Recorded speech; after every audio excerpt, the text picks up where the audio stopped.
O mês de maio será o marco do ano de 2026. Fique atento. Sim, eu estava no meu período de oração e Deus falou comigo claramente que o mês de maio será um marco, um antes e um depois, um divisor de águas para a vida de muitas pessoas neste ano de 2026. E eu quero profetizar esta palavra sobre a tua vida e te animar a você acreditar que você é uma dessas pessoas que vai receber esse novo tempo, esse novo movimento, esse novo derramar da glória de Deus sobre a tua vida, amém? A minha pergunta é, quem é que está guiando os teus passos? E para falar sobre este mês, sobre este novo tempo, sobre esta virada que Deus quer trazer sobre as nossas vidas, eu quero ministrar o teu coração sobre alguns versículos que estão no livro de 2 de Crônicas, capítulo 24, especificamente no reinado do rei Joás. Começa falando assim: Joás restaura o templo, que você e eu sejamos os que o Senhor levanta como reis e rainhas nesta terra, aqueles que estão convocados para reinar junto com Cristo, para estar restaurando o templo do Senhor neste mês ainda. Que você e eu possamos ser os atalaias do Senhor, os construtores, os valentes que trabalham com a espada na mão e com o machado na outra mão. Que você e eu sejamos os que decidiram fazer a diferença. Seja revestido pelo Espírito Santo de Deus, da coragem, da ousadia e de tudo que você precisa da parte de Deus para assumir o teu lugar no meio do exército dele. Vamos ler Joás? Joás tinha 7 anos de idade quando começou a reinar e governou 40 anos em Jerusalém. Sua mãe se chamava Síbia e era da cidade de Berseba. Joás agiu e viveu de modo agradável ao Senhor. Olha que interessante. Durante todos os dias da vida do sacerdote Joiada. E aqui está a primeira chave que eu quero compartilhar com vocês.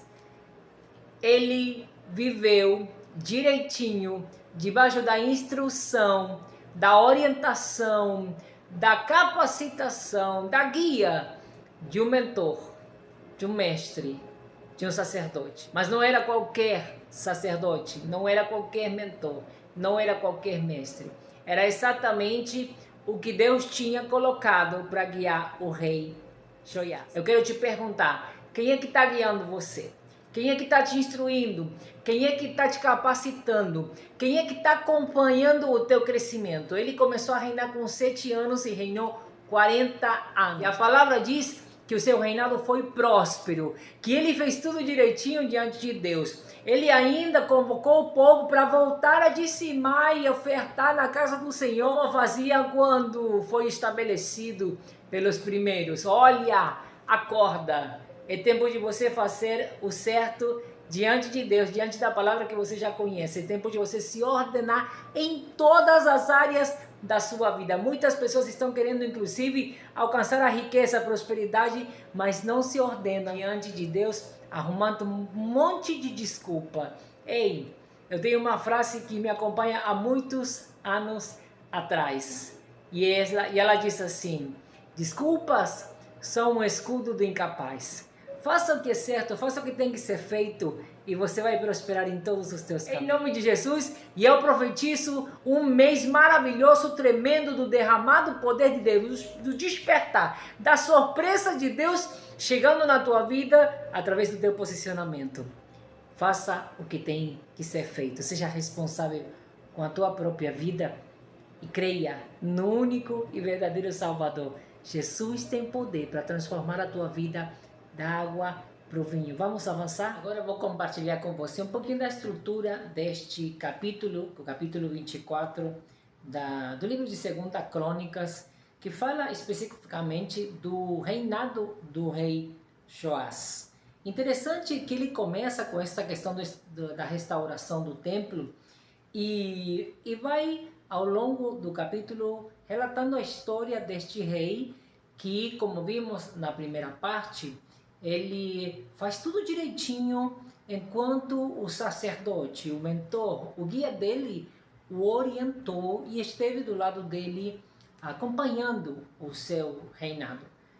Triste é ver como termina este capítulo, ou a história do rei Joás, quem tinha levado um próspero ministério, um próspero serviço, um próspero reinado, enquanto foi bem acompanhado.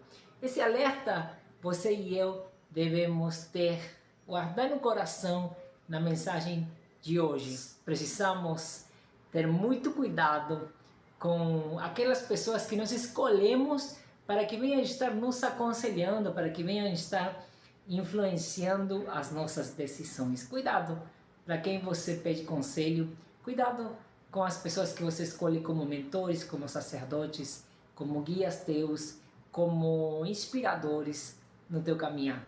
Cuidado com as pessoas que você coloca a sua vida para que estejam sendo moldadas. Nesse caminhar com Cristo também, nós sabemos e somos advertidos pela palavra de Deus acerca dos falsos profetas, falsos mestres, falsos pastores, ou pastores negligentes, melhor falando, como a palavra os descreve, e fala dos ai do Senhor para com os tais. Você e eu também temos advertências ao respeito da nossa vida, do nosso caminhar, dos erros, das decisões erradas, precipitadas, e da responsabilidade que você e eu temos de carregar a nossa própria cruz. Temos responsabilidade com a nossa vida e com o ministério que Deus colocou na nossa mão. Pensa que em qualquer serviço que nós venhamos prestar ao Senhor, ao exército de Cristo nessa terra, nós vamos prestar contas. E sempre haverá pessoas em nossa volta que vão estar sendo influenciadas por nós, que vão estar olhando o nosso exemplo, que vão estar se inspirando de forma negativa ou positiva. Vai depender de como nós decidimos caminhar na presença de Deus e como realmente decidimos manifestar essa fé que nós dissemos viver. Olha que interessante que ele começa com apenas 7 aninhos. Imagina uma criança assumindo o reinado de uma nação. Imagina um menino pequeno, de 7 anos apenas. Então ali nós podemos ver que claramente, ele realmente tinha um mentor muito especial, um mentor consagrado, um mentor que realmente estava alinhado com a vontade de Deus, um mentor que fazia questão, que tinha selo pelo reinado, pelo rei, mas também pelo povo de Deus.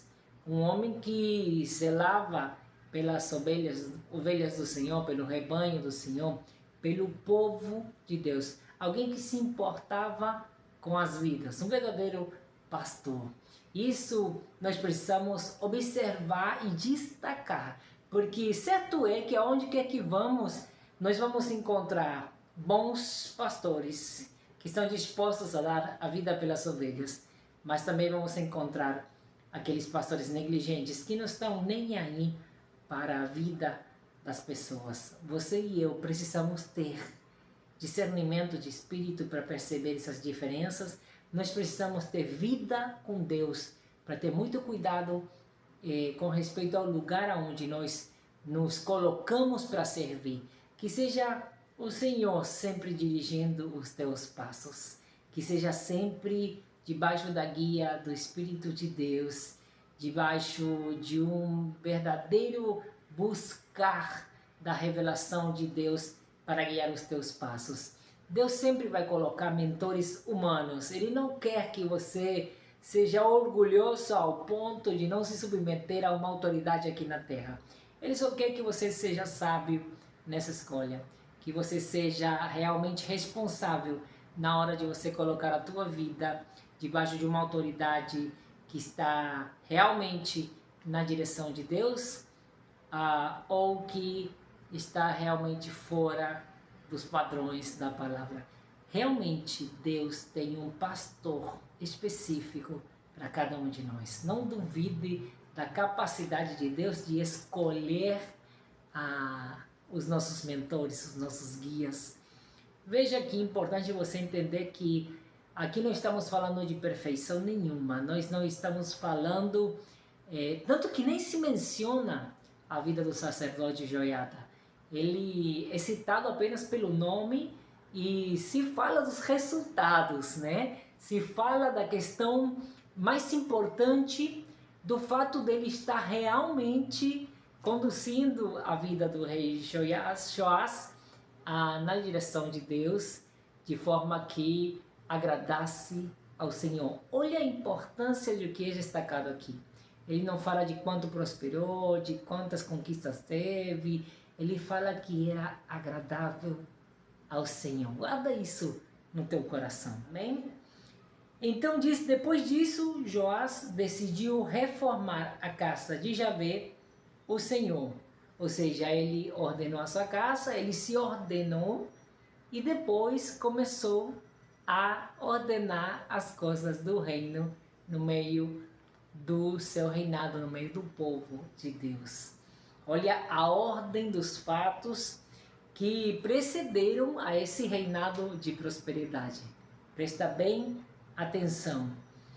Versículo 5 diz: ele reuniu os sacerdotes e os levitas e lhes ordenou: saí pelas cidades de Judá e recebei prata, o dinheiro de imposto que o povo deve pagar para os concertos que são feitos todos os anos nas dependências do templo do vosso Deus, e fosse isto ligeiro. Todavia, os levitas ficaram pensativos e não se apressaram em cumprir as ordens do rei. Olha que importante prestar atenção aqui com esta questão. O rei escolheu a fazer a coisa certa. Aliás, o sacerdote que guiava o rei tinha apenas 7 anos quando ele começou a reinar. Amém? E interessante, né, que a gente percebe que os próprios levitas que serviam supostamente na casa do Senhor, eles não obedeceram às ordens do Senhor que vinham debaixo da direção, da orientação do sacerdote. Amém? Aquele que fez aquele reinado prosperar. Interessante. Muitas vezes, dentro da casa de Deus, aquelas pessoas mais experientes, aquelas pessoas que têm mais cargo, que já têm uma certa, um certo conhecimento, vão ser as que mais atrapalhem na obra do Senhor. Não é cargo, não é idade, não é experiência, não é conhecimento, amém? É o fato de você e eu, independente da idade, do cargo, da experiência, da trajetória, dos títulos, cada dia da nossa vida, buscarmos simplesmente uma coisa: agradar ao Senhor. Entregar os nossos dias na mão dEle, buscando conhecer a vontade dEle, delegando o poder, o controle, a direção da nossa vida ao nosso Deus. Estabelecendo uma vida de obediência. Veja que simplesmente ele deixa uma ordem clara: sai pelas ruas, vai atrás do povo, recolhe os dízimos, as ofertas. Ele não está dizendo, vamos ficar aqui no templo esperando, não. Ele está dando uma ordem de uma ação clara: vai atrás. E nessa direção se registra a desobediência dos levitas. Os levitas que eram os principais interessados supostamente nisso, porque os levitas, se você recorda, eles viviam do que o templo abastecia, né? Do que o povo trazia através dos dízimos, das ofertas, dos sacrifícios.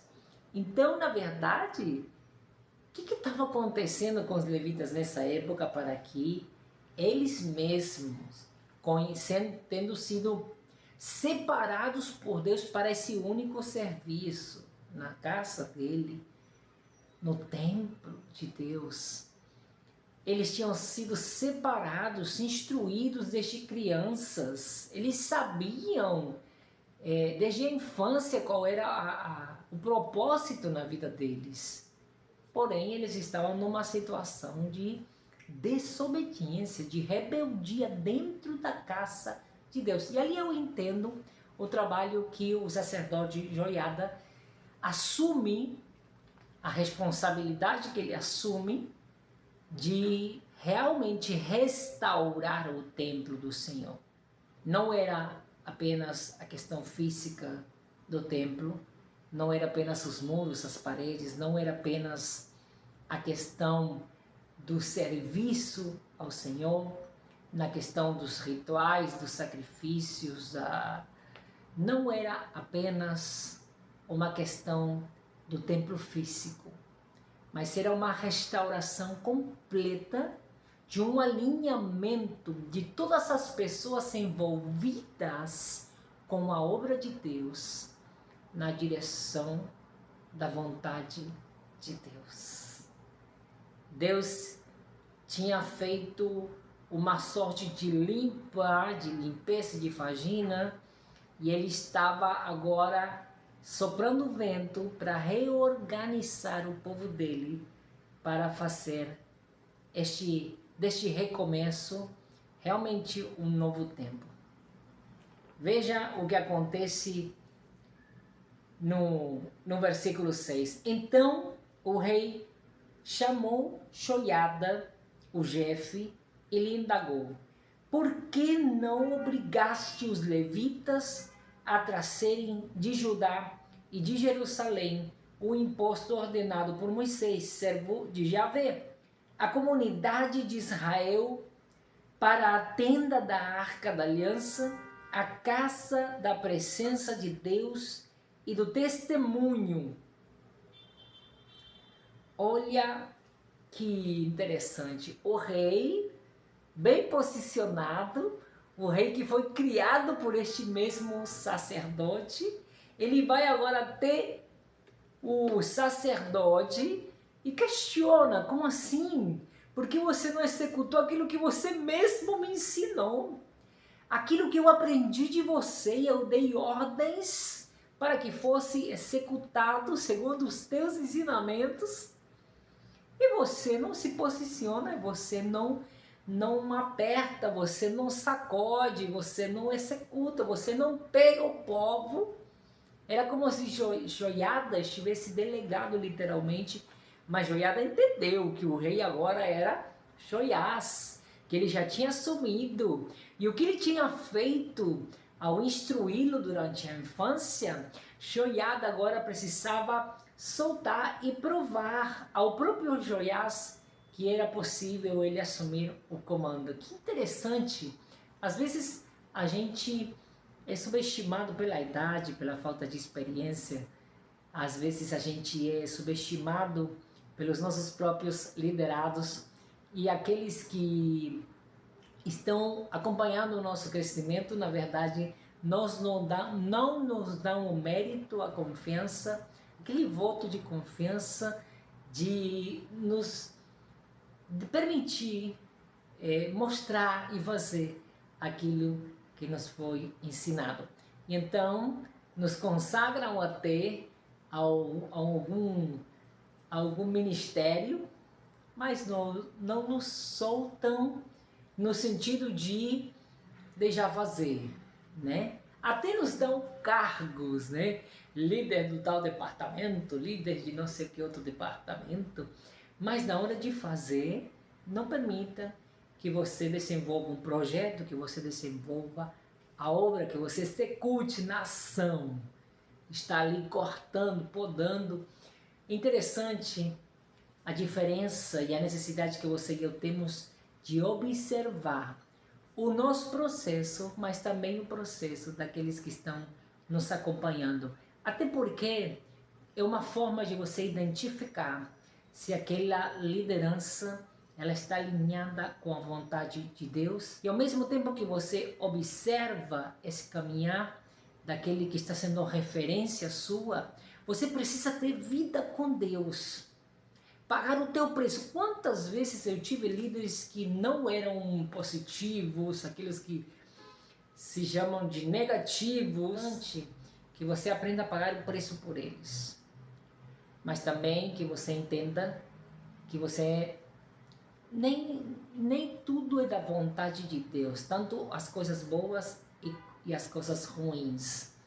Eu mesma tive experiências de ir em lugares em missão onde Deus me enviou, mas isso não queria dizer que aquela pessoa estivesse fazendo aquilo que Deus queria, né? Então Deus permitiu, me enviou para aquela missão para fazer a diferença. O meu desafio foi eu manter a minha vida de santidade, a minha vida de consagração, até para estar buscando me encher da presença de Deus para suportar aquela liderança centralizadora,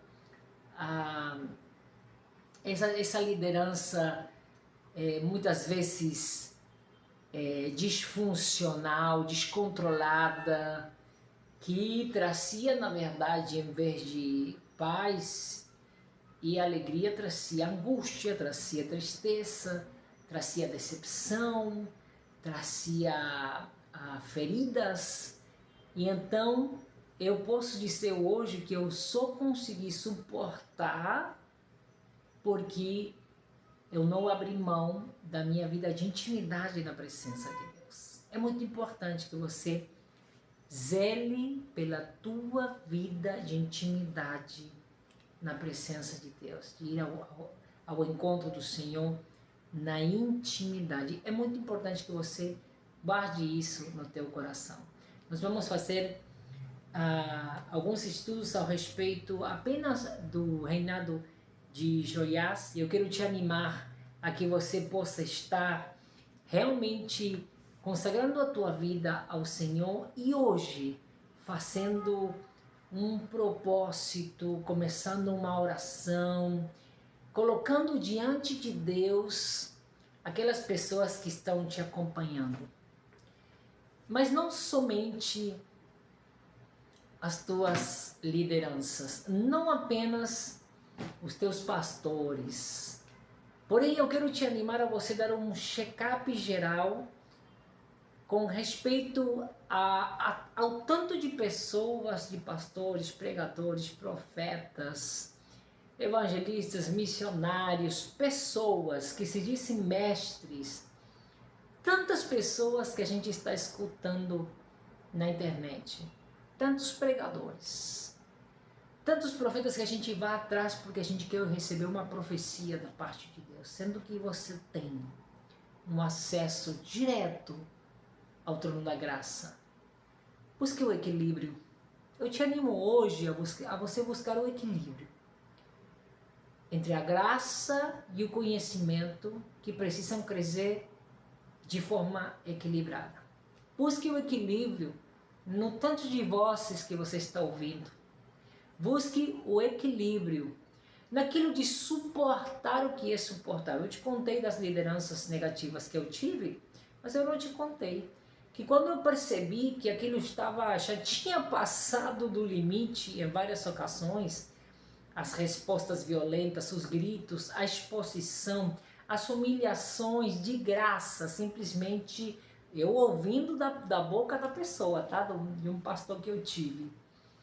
Não, eu faço questão de tratar assim a Leila para que os outros vejam o que lhes espera. Olha só o pensamento. Eu pagando preço em jejum e oração, pedindo para Deus ajudá-lo a controlar as suas emoções, para poder ajudá-lo a não ferir as pessoas, para poder ajudá-lo a encontrar a paz. Isto somente dá. Eu pagando preço e o homem na carnalidade, achando graça me ter como saco de pancadas para que não somente para fazer a vontade dele, mas para que os outros vejam, né? Olha a forma de ensino, a forma de pregar, a forma de liderar. Isso não é liderança, isso é opressão, está fora do padrão bíblico. Muitos usam até a desculpa de que Jesus esculhambava, né? Jesus não esculhambava os seus discípulos. De vez em quando dava uma exortada um pouco mais forte. Teve uma vez que ele se exasperou, mas foi uma vez, né? Até quando vou suportá-los, né? Mas ele não esculhambou ninguém, não xingou ninguém, não saiu fazendo escândalo, expondo eles no meio das multidões, né? Vigia conheça a palavra para que você também não seja manipulado, porque muitos tiram versículos do contexto e usam para ministrá-los à vontade, para justificar as coisas erradas que fazem. Jesus chamava de raça de víboras os fariseus, justamente esse tipo de líderes que manipulavam a palavra conforme a vontade deles e para alcançar os objetivos pessoais, os interesses pessoais. Ele exortava publicamente, porque eram líderes, conhecedores, e ele queria que o povo soubesse que eles estavam fazendo as coisas erradas. Então eu tive um tempo em que eu disse, chega pai, já deu para mim. Até aqui eu posso suportar, me tira daqui. Deus mandou o auxílio, você sabe que eu sou missionária, né? Que eu vivo da obra, como os levitas nessa época viviam também. Literalmente o Senhor me mandou deixar tudo, fechar a minha empresa, deixar a minha profissão. E há 20 anos que eu não sei o que eu receber um salário no final do mês.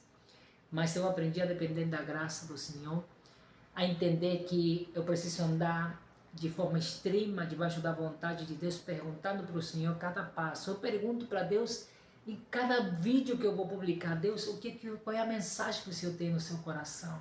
Eu não estou na internet porque eu quis, foi uma ordem de Deus. Invade as redes. Então eu não posso vacilar, eu não posso me dar o luxo de fazer a minha vontade. Eu estaria perdida. O que adiantou deixar tudo? O que adiantou me consagrar esses 20 anos em santidade? O que adiantou tudo isso se eu for fazer a minha vontade? O que adianta você estar caminhando com Deus, fazendo a tua vontade, sem sequer conhecer a vontade de Deus para a sua vida? Você não será um canal de bênção para ninguém, estabelecendo a tua vontade. Busque o Senhor enquanto se pode achar. Entrega a sua vida ao Senhor com todo o teu coração. Busque a presença dEle com todas as tuas forças. Adore o nome dEle com todo o teu entendimento. Entrega a sua vida nas mãos dEle em todas as etapas da tua vida. Hoje eu sou pastora, mas eu continuo ajoelhando de manhã, entregando meu dia nas mãos de Deus e dizendo, Deus, assuma o controle, a direção, me diga o que fazer, qual é a missão deste dia. Adquira um caráter moldável, estabeleça uma vida de obediência. Se permita viver o sobrenatural na presença de Deus. Seja a melhor versão da tua própria vida. Essa se encontra no centro da vontade de Deus. É quando fazemos a vontade dEle, no tempo que Ele estabeleceu, no lugar que Ele quer, rodeado das pessoas que Ele quer influenciar através da tua vida. Busque o mentor certo. Eu continuo tendo toda a vida, já sou pastora, missionária, eu continuo tendo os meus mentores, os meus pastores, a minha pastora, presidente. Eu continuo obedecendo a direção, as orientações dela, mesmo quando às vezes não concordo 100%. Eu entendo que Deus está no controle de tudo e que Ele estabeleceu essa vida de submissão às autoridades para moldar o nosso caráter, para nos ensinar a ser obedientes como Jesus fez até a morte. Que Deus te abençoe e a gente se vê na próxima mensagem.